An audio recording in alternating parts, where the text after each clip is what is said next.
Telepontren adalah tempat aduan yang bersifat rahasia, aman, dan tanggap dalam menangani setiap laporan.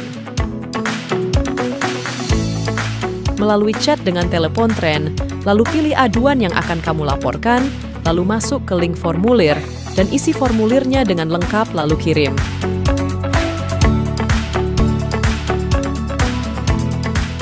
Terima kasih telah menggunakan Telepontren sebagai tempat pengaduan dan berbagi informasi.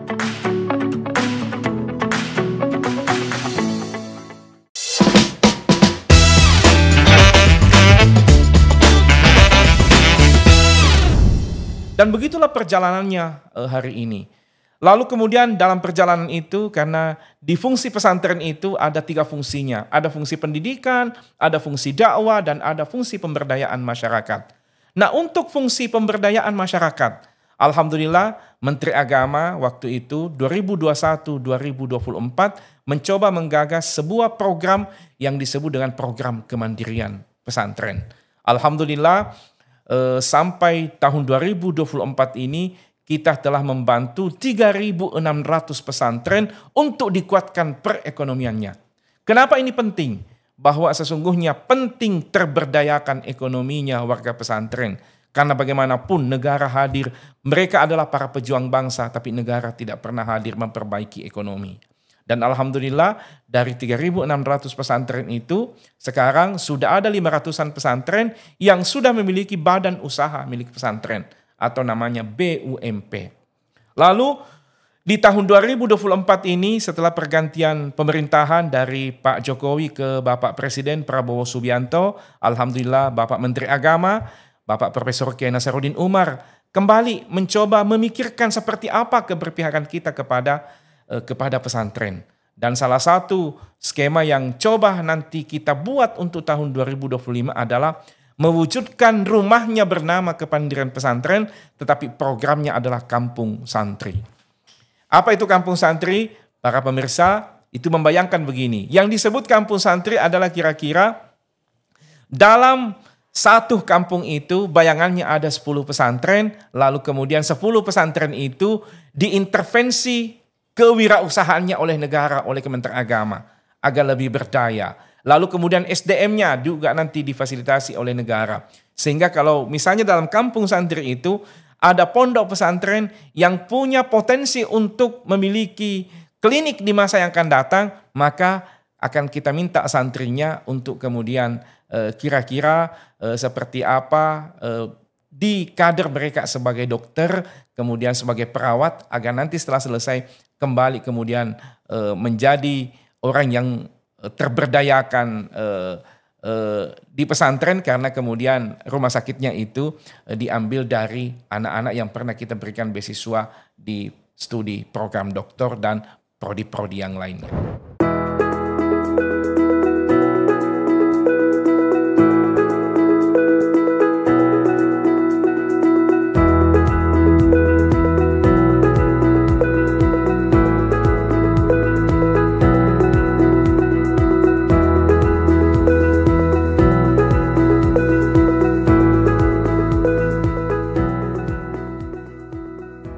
Begitulah perjalanannya. Lalu kemudian hal lain yang akan dilakukan, kira-kira yang telah kita lakukan di tahun 2024 ini adalah ada dana BOS.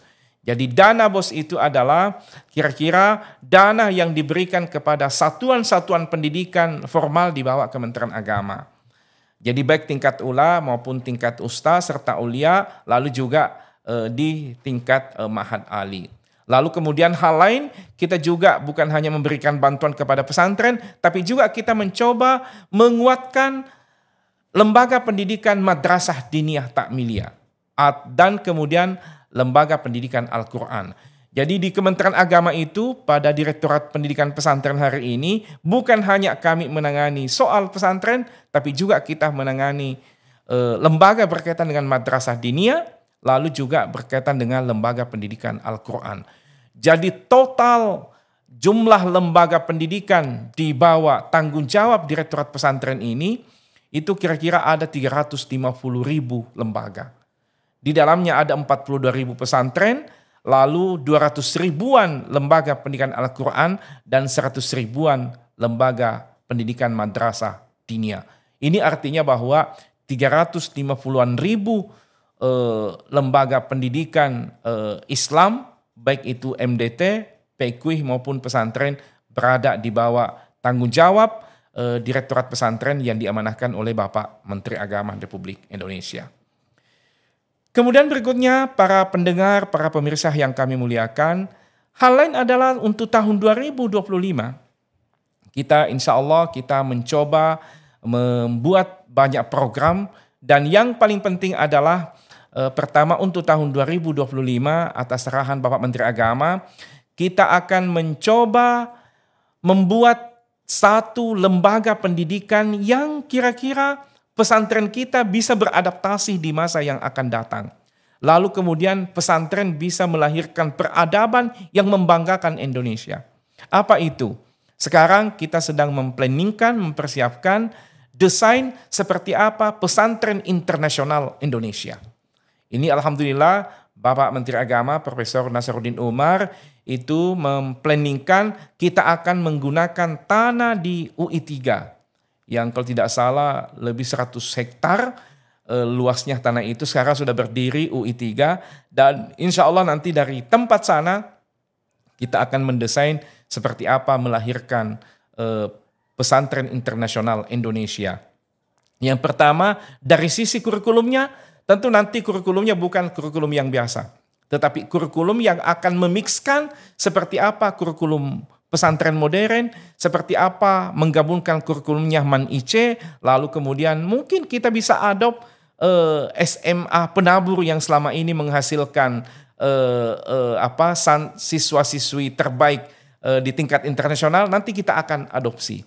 Sehingga nanti kurikulumnya pesantren internasional Indonesia ini adalah kurikulum yang mengadopsi banyak kurikulum sekolah dan lembaga pendidikan yang maju. Tapi kemudian tidak meninggalkan prinsip dan kekhasan pesantren sebagai entitas asli Indonesia.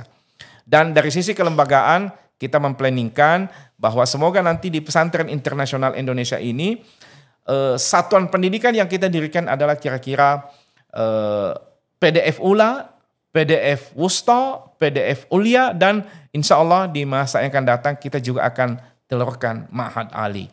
Kita membayangkan semua, kalau ini yang terjadi, maka inilah sumber kira-kira masa depannya Indonesia yang telah akan melahirkan anak-anak yang maju cara pandangnya, maju cara berpikirnya, kuat sainsnya, tapi juga tetap mencintai bangsa dan tanah airnya. Para pemirsa yang kami muliakan, selanjutnya apalagi yang akan kita lakukan? Yang sangat penting akan kita lakukan adalah bagaimana kemudian kita mewujudkan PDF satu atap. Apa yang disebut dengan PDF satu atap? Kira-kira kalau pondok pesantren itu sudah ada tingkat ulianya, maka bagaimana caranya supaya segera mendaftarkan diri bermohon untuk dibukakan PDF tingkat usta. Bagi yang sudah ada ulia dan wustonya, kita akan segerakan mendirikan tingkat ula. Sehingga dalam pesantren itu yang tadinya hanya ulia, sekarang sudah menjadi satu atap, ketiga-tiganya ada, ulianya ada, wustonya ada, dan tingkat ulanya juga ada. Kemudian yang paling penting Bapak Ibu sekalian berkaitan dengan seperti apa PKPPS hari ini.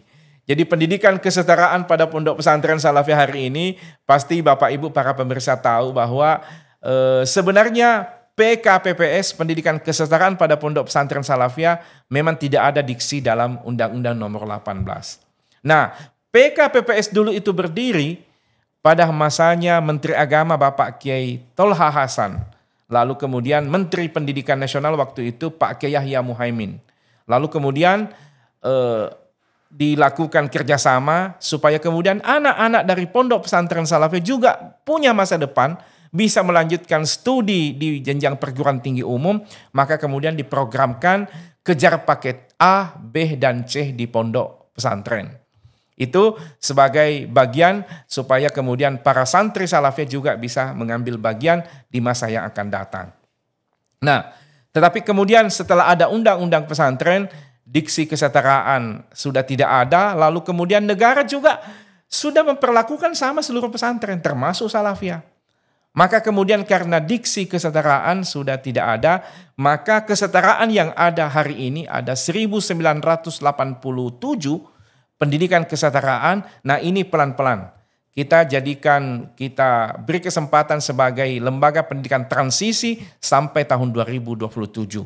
Nanti selama 3 tahun ini kita akan berikan pilihan kepada pendidikan kesetaraan Pondok Pesantren Salafiyah untuk memilih apakah ingin mendirikan muadalah atau PDF atau kembali ke Hittah sebagai Pondok Pesantren Salafiyah.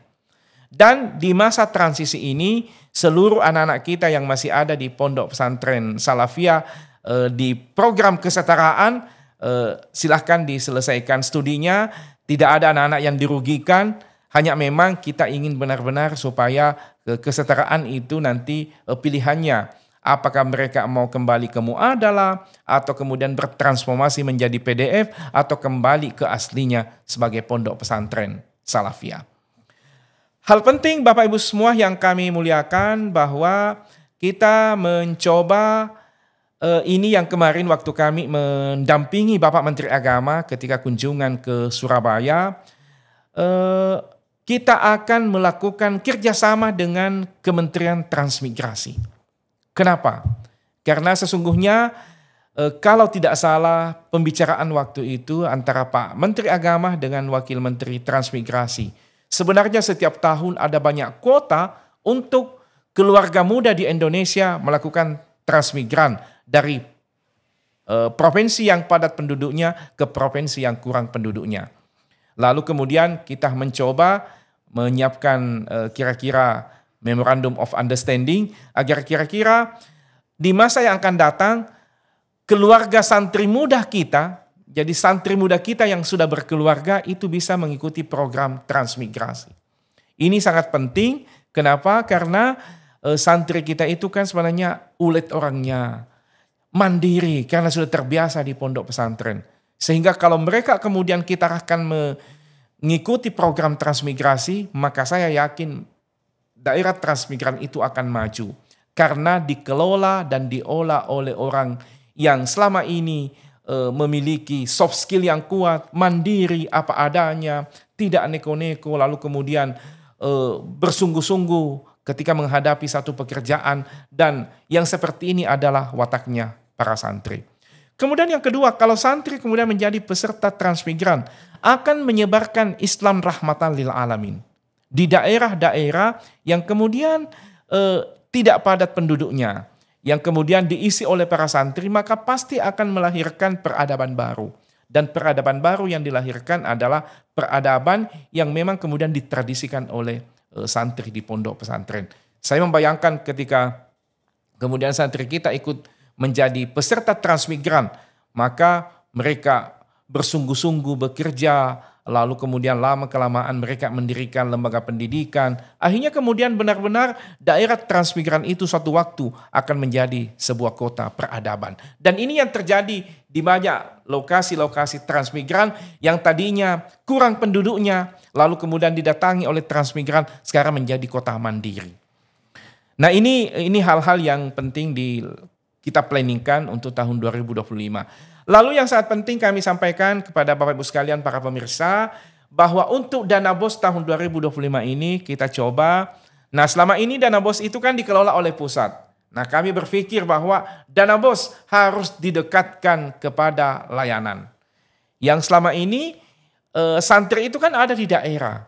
Nah sementara kemudian pusat yang mengelola dana BOS itu. Sekarang dana BOS itu insya Allah kita akan serahkan ke Kanwil dan Kemenak Kabupaten Kota. Nanti kita akan buatkan seperti apa panduannya, seperti apa petunjuk teknisnya, supaya dana BOS itu dikelola dan diolah oleh provinsi, biar layanan kita makin dekat kepada masyarakat yang memang layanan kita selama ini kan berbasis masyarakat yang ada di daerah. Dalam hal ini pondok-pondok pesantren yang ada di daerah-daerah baik terpencil maupun yang ada di daerah perkotaan.